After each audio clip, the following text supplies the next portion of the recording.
The Extra Dimensional Crisis is here for Pokemon Pocket, bringing with it 103 new cards and 69 nice, mechanically unique cards to the game. We've got 5 new EX Pokemon in this latest expansion. Today's video is going to go ahead and dive on into reviewing the cards I think are most likely to be competitive for the set. If I skip over something that you think is worth talking about, leave me a comment in the section down below and I'll get to that later on. Let's start with those new EXs, speaking of, with Lykan Rock EX here, a 150 HP stage 1 that for 3 energy cracks for 130 points of damage.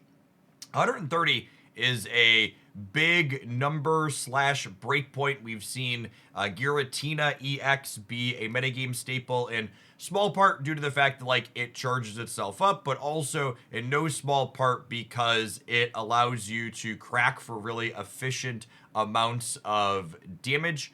The thing to think about with a card like this, though, is that 3 energy on a stage 1 means you're going to need some other lead Pokemon in front of it so you can build up this 3 energy attack. Otherwise, it's going to have to take hits while it tries to build up. I think my first instinct when looking at this is trying to figure out some type of 1-1-2 deck where you finish on Lykan Rock after giving up a couple of points. 130, especially in tandem with something like a Rocky Helmet and a copy of Red, like we've seen in the Dark Giratina deck, means you can crack up to 170 points of damage right away. Yeah, I assume people will want to try this with something like Rampardos, but you'll have to be switching off of this into Rampardos, and you won't always have your fossils. It's going to take hits early. Something worth thinking about is the fact that you can play Lykan Rock EX alongside the existing Lykan Rock that we have. That's a 1-pointer. So there's also a possibility that perhaps you play the Lykan Rock baby plus Rampardos and you play like some amount of EX as additional way to finish after you use the one that we already have. That's the baby plus Rampardos could be a mix as well. I do not think this card is likely to make past the mini playable. I think that card's probably very medium. Speaking of very medium, let's look at our next EX Pokemon here. We have the Alolan Doug EX. 2 energy, triple headbutt attack, flips 3 coins, dealing 60 for each head. So a ton of variance on this one, but at the same time, a little bit less variance than something like Marowak EX that we've seen in the past because you are getting 3 coins instead of just 2. That being said, as someone who played a lot of Serena last season, I can't imagine wanting this high variance of an attack on an EX Pokemon. I'm sure you're going to get absolutely punked by this card in some amount of games. It's going to feel real bad, but I would be kind of surprised if this one is competitive. Tapu Coco was in our initial spoiler, and it'll be interesting to see where this one ends up at in the metagame. The baseline on its attacks seem very reasonable. You have Plasma Hurricane that lets you tap for 20 to charge up the Mach Bolt to start hitting for 90 right away. As someone who was a Starmie EX enjoyer in a previous lifetime, hitting for 90 early on an EX is appealing in that perspective. Starmie EX and its stat line isn't really a competitive card anymore, though. And this card also has the problem of, well, in order to leverage its Plasma Hurricane, it's going to have to be in your lead Pokemon spot to start on, meaning you're going to need to go EX Pokemon into EX Pokemon. We talked about that 130 breakpoint with Lykan Rock being super relevant and one that hits a lot of things. This is another thing that it's hitting. So, you know, how much Lykan Rock is in the metagame, how much Giratina is still in the metagame, probably warps how playable or not Tapu Coco ends up being. I think there's a lot of 130 pointers around. This one's going to leave a little bit to be desired. Buzzwole EX, our first Ultra Beast tier, new card typing in the Extra Dimensional Crisis that a number of these cards care about. It is probably one of the more playable EXs of this expansion. I think the statting on this is very reasonable. It has 140 HP at face value, meaning it's surviving a single shot from all of these various 130 damage dealers that exist in the metagame. And this is a grass type Pokemon, meaning that you can put a cape on it, getting it up to 170 total on a basic with the leaf cape. The big beat, while not 130, is a solid amount of damage, and the grass typing looks like it could be relevant. You have Darkrai that's weak to grass from our previous metagame that'll likely still be lurking around, and the Lykan Rock that we looked at moments ago is also weak to grass. The downside on the big beat attack here, that you can't use it every single turn, has some good tools in this expansion to help you mitigate and work around it as well, with Celesteela being the forefront one that jumps to mind. The Ultra Thrusters here lets you switch your Ultra Beast out with something else on your bench that's another Ultra Beast once per turn. And while Pokemon Pocket's rules say you can only retreat one card per turn, Celesteela's ability does not count as retreating. So you could either have two Celesteelas on your board, you could switch out Buzzwole and then switch it again, but you could also just have an Ultra Beast on your bench that Celesteela is switching you into that has a 1 energy attack to let you keep big beating every turn. So you'll like big beat with the Buzzwole, and then you switch the Buzzwole out to something like Pheromosa here, who has a 1 retreat cost that you then retreat back into Buzzwole. And I think Pheromosa is actually going to be a card that's likely super relevant with Buzzwole in general, because dealing 20 to things on your opponent's bench will be super relevant for helping Buzzwole hit key breakpoints. The things where 120 damage is short on clearing in 1, Pheromosa is going to let you get a pop shot or 2, and then you can combine it with Cyrus to kind of dictate the pacing of the game. In addition to Pheromosa, we also have Kartana here as another Farfetch styled Ultra Beast typing card for these grass decks that could wear something like a grass cape. That seems very reasonable. So I'm very, very optimistic for Buzzwole having a competitive space somewhere in the game. Yeah, grass Farfetched is slick. It has the Ultra Beast typing. It can wear a grass cape. Our last EX is definitely the most toxic one that will be added to the metagame. Very competitive stat line here, 170 HP on an EX basic. When I did the initial review, everybody was very upset that I forgot Wishy-Washy EX exists as an existing basic 170. This is our second 170 HP basic EX, but at the same time, this is the first one that probably has competitive attacks. The Grindcore here is going to be a frustratingly obnoxious attack to play into. You get a free Team Rocket grunts every single turn that you attack with this. It only needs colorless energy. If there was a card in this expansion that has the potential to try and push Giratina Darkrai out of the metagame, this is it. So Grindcore against a lot of these decks that have Giratina and no Psychic Energy means that if you hit one heads on a Grindcore and take a Psychic Energy off of a Tina, it means that they're going to have to wait a turn to charge back up and hope that you miss your coin on the following turn. So the thing that Grindcore will do to the rest of the metagame potentially is this is an attack that encourages you to want to use low energy attacks on the Pokemon you're leading on, because if you have other higher energy attacks, you're potentially not going to get up to them ever with Grindcore. Yeah, this hits Tina for weakness. Speaking of weakness, the weakness to grass on here makes Buzzwole perhaps more appealing as well. The obvious big downside to the Guzz here is that it has a 4 energy retreat cost, but we have Celesteela as a card that can maneuver this Ultra Beast around. So even in the games where you're leading on it and it's not good for you to be leading on it, you can pivot it around some more.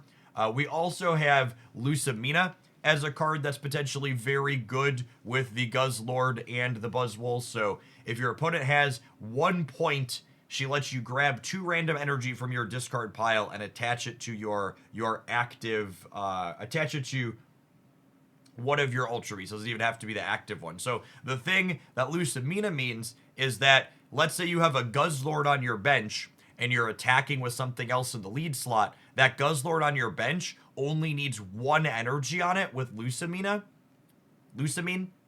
in order to attach 2 energies and attack the following turn. So they knock out your lead attacker that has 2 energy on it. You move Guzzlord up that has 1 energy. You Lucamine 2, you attach 1 for the turn, and then you start hitting for this 120 every single go round, which seems really, really solid. Moving along to some of our non-EX Pokemon, one of my personal favorite Pokemon, Decidui, is getting some massive upgrades in this card pack. So 130 damage, 130 HP, baby Decidui here does 70 damage to one of your opponent's Pokemon for 2 energy. So this gives any EX Decidui deck an incredibly clean answer to the yellow chicken. So Oricorio has been running around. It's given like all-in style Decidui decks some trouble. This is an answer to that. We played a all-in Beedrill deck that was just the baby Weedles, and then you went up into 2 different Beedrills, and this gives you another clean way to do that. This is also a grass Pokemon, so you can put a grass cape on it, effectively getting it up to 160 on a single knockout Pokemon. It's a grass Pokemon, so you can Erica it. It's very, very solid single point non-EX that gives you an answer to a metagame threat. This isn't the only upgrade Decidui is getting as well. We're getting a better Dartrix also here. So the Skill Dive lets you deal 20 to any of your opponent's Pokemon, meaning when you're going this Dartrix into Decidui EX, you can Skill Dive something for 20, and then you can Pierce the Paint for 100 the following turn. So this gives you nice clean setup, or you can combine it with the sniping arrow here to deal 20 into 70 for a clean shot of 90 as well.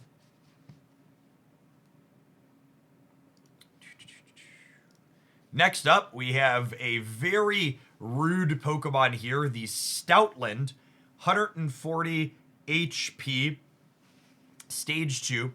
Hits for 70 for 2, which is nothing to write home about, but the guard dog Visage here. As long as this Pokemon is in your active spot, attacks used by your opponent's active Pokemon cost 1 more colorless energy. The base stat line on this feels very close to being competitive on its own, and I think when you mix in this Pokemon ability on top of it, we have something that's probably competitive. Its basic and stage 1 aren't anything super exciting, but they have very serviceable stat lines. We have a 60 HP and 20 for 1 Lillipup, and then we have, where's this, Herdier here that bites to deal 30 for 1. So Stoutland kind of has that templating where when you're going second with a rare candy, you get to Sharp Fang right away.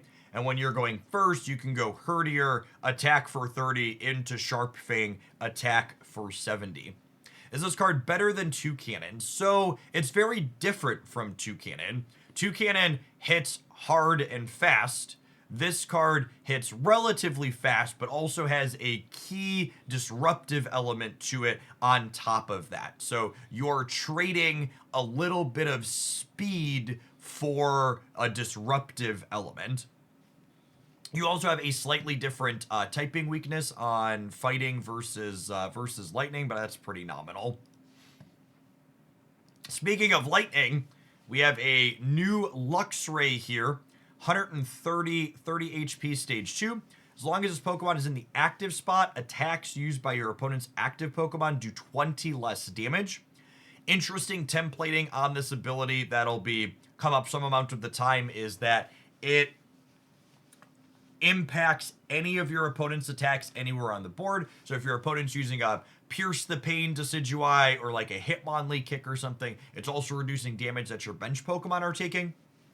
Electric Ball having 3 energy for 90 is not super impressive, but this card is named Luxray, which means Volkner is a card that can attach extra energy to this. We've seen that play with other Luxrays the other Luxray in the past that we've had. So the 3 energy here is 3 energy in a way, because you can attach energies from your discard pile to this in a way that's appealing. Shiinotic is a really interesting new utility consistency card. So once during your turn, you may put a random Pokemon from your deck in your hand. Pokemon Pocket's a game that has incredibly small decks that are already pretty consistent, and drawing an additional card each turn is incredibly powerful, and drawing a specific type of card is even more so. This card also having a double colorless energy attack in Gentle Slap here means you could play this in a deck that's all in on assembling a particular EX Pokemon to draw into those, while this can also provide a clean answer to your opposing copies of Oricorio, because you could slap them for 40 twice before they slap you for 50 twice, allowing you to clean out that yellow chicken if your deck otherwise has trouble with it.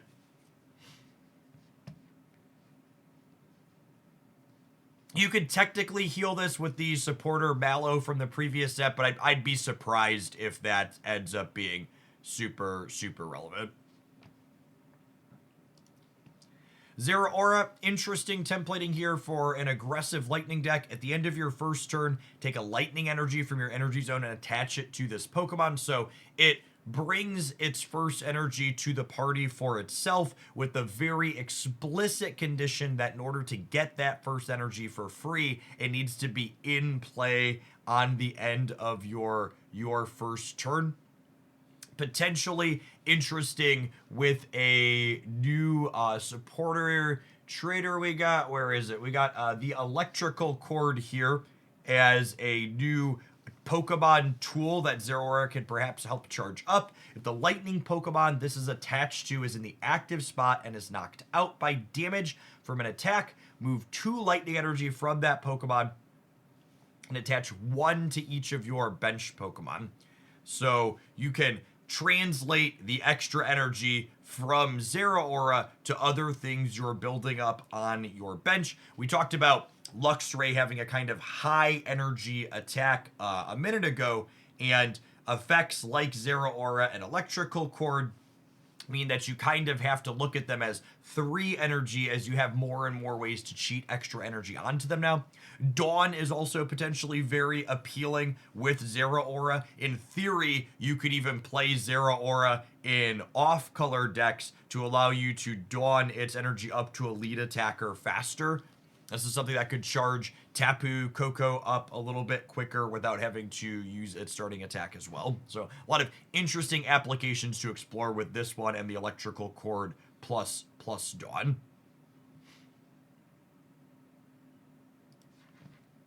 Next up, we have Nileo, which is actually the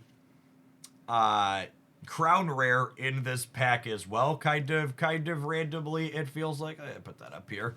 So more poison, your opponent's active takes 10 extra damage from being poisoned, and then New Wave deals 30 and then poisons your opponent's active. It'll be interesting to see if there's a few enough Arceus decks left in the metagame that you could reasonably play a card that leans on poison this heavily. We did also get some extra support for efficient poisoners. We have another Ultra Beast here that hits for 40 for 1 and poisons your opponent's Pokemon. So effectively hitting for 50 for 1 and kind of 60 if you squint, or 70/80 if you have the Nihilego on your bench as well. One interesting thing to see and explore in the metagame is, can Nihilego's more poison ability perhaps make it so... Can Nihilego's ability perhaps make it so your Weezing could come back into the metagame as a card that had been previously pushed out? Next up, we have a really interesting card that I think this might be my pick for one of the potentially most competitive cards in this set. We have Salei here, 110 HP, single knockout point Pokemon for 2 energy, cracks for 50, and if you played a supporter from your hand this turn, it gets up to 100 damage for 2 energy on a single knockout point Pokemon. It's basic that it evolves from is also incredibly solid. Type Null has 80 HP, does a guaranteed 20, and flips a coin to get an extra 20. And then to top it all off, these two are appealing on their own. We have this supporter here as well, Gladion, that puts one random type Null or Silvally from your deck into your hand. So this card reads like it has a competitive rate on the surface, and then we have Gladion here as a way for you to assemble them more consistently. And these are colorless, right? So you're going to be able to experiment with splashing these into a variety of different places. I bet this will be one of the cards I expect to play a ton of in this expansion. There's so many different places that you're going to have to try and figure out where this can go. So I think this will be one that I'm looking forward to playing with, and I expect will probably be competitive in something, but it also might take us a little bit to figure out what that something is, because there's so many different ways you could play this card. Are we almost done? We're almost done. All right, went through that. We have some more utility trainers here at the end. We have the Beast Wall. Really interesting restriction on this one. You can only use this card if your opponent has 0 points. During your opponent's next turn, all of your Ultra Beasts take minus 20 damage from your opponent's attack. So this is a non-supporter. It walls off 20 damage, but you have to have it early. This one feels like it could go either way. My gut instinct is I lean towards it might not be good enough, but it could combine with things like I don't want to say that it would potentially good with Buzzwole because there's so much other healing in the grass, but the Dark type EX Guzzlord on top of its heavy 170 HP means that this could be reasonable, I think. We also have the Beastite here, a new tool. Attacks used by Ultra Beast this card is attached to do plus 10 damage to your opponent's active Pokemon for each point that you've gotten. Which this is really interesting templating. So it does nothing to start, and then it gives you plus 10 and eventually plus 20 on your attacks. Like, I have to feel like this in tandem with Buzzwole is going to be potentially very appealing. Even 10 extra lets you clear something like a Lykan Rock and Run. If you get it up to 20, you could also theoretically combine this card with something like Red to get even a little bit more damage in. This one is, if there's an Ultra Beast deck, I wouldn't be surprised if this is part of its kit. Speaking of new tools and things that could disrupt our previous metagame, Repel is perhaps the card that's finally going to make playing all basic Pokemon not good enough. Copium. So this is a non-supporter Sabrina that only works when your opponent's active Pokemon is a basic, which is very powerful. You know, you can Professor's Research and play Repel on the single turn. Whether or not you want to play this effect or play Sabrina or Cyrus is definitely going to be heavily metagame dependent. Obviously, when this card is good, it's significantly better than the other options, not taking up your valuable supporter resource, but at the same time, you're going to need a lot of decks like Darkrai Giratina to be top ones that you expect to run into constantly, because if you're running into things that are evolving with rare candy like we saw a lot of last season, this card is kind of useless. Our last one to call out here that obviously won't have application in open decklist tournaments, but I wager you'll see people playing it on the ladder where decklists are closed, is Looker here. What an appropriate character name for this effect. Your opponent reveals all of the supporter cards in their deck. My gut instinct is that this card's probably not one you want to be playing a lot of the time, but like I said, I expect people to be playing it on the ladder because that type of extra information. Yeah, it's in there. Oh, I guess that's interesting. It shows you the ones in the deck. When I initially read this, I viewed it from the axis of it shows you all of it in their starting 20. But I guess the way this is templated, it actually doesn't show them the ones currently in the hand. Okay, so I guess that does potentially give you, it's only the ones in the deck. So this could have applications in a tournament, I suppose, where with the open deck list information, you can play this to deterministically know what is in their hand in terms of supporters. But that seems worse than just hand scoping them, right? Because it's a supporter to do it. Yeah, that's my initial instinct that this is not a tournament relevant card is almost sure. Yeah, it's just worse hand scope at that point, right? All right. Any cards that we think are competitively relevant that we didn't talk about? Speak now or yell at me later in a YouTube comment. Clay Doll deserves a shout out. I don't think Clay Doll is relevant, but I'll pull it up. I think where is it at? Clay Doll here. 100 HP, Power Beam for 50 for 3. Both Pokemon, yours and your opponent's, can't be healed. I guess the heal block doesn't require it to be in your active. And it has a type advantage against Oricorio, so it could fill the role of... It could fill the role of clearing Oricorio while also stopping healing. There aren't really any metagame relevant things in our previous things that are healing a ton. I guess it shuts off Lilies and the occasional stray Erica. My gut says I don't expect this card to be better relevant, but it'll also be, this is a tool you could reach for in a toolbox if you feel like there's too much healing.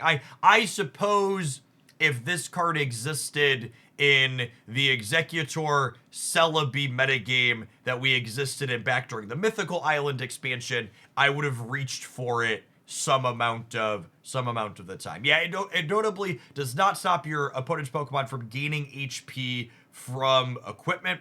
So I think this is a fine card to have added to the metagame. It's a tool you will want some amount of the time, but I also don't think that I expect it to be one in our current card pool that you'll want. But maybe there's something coming up in one of the next couple of expansions where we're just like front loading this as a break class in case of emergency.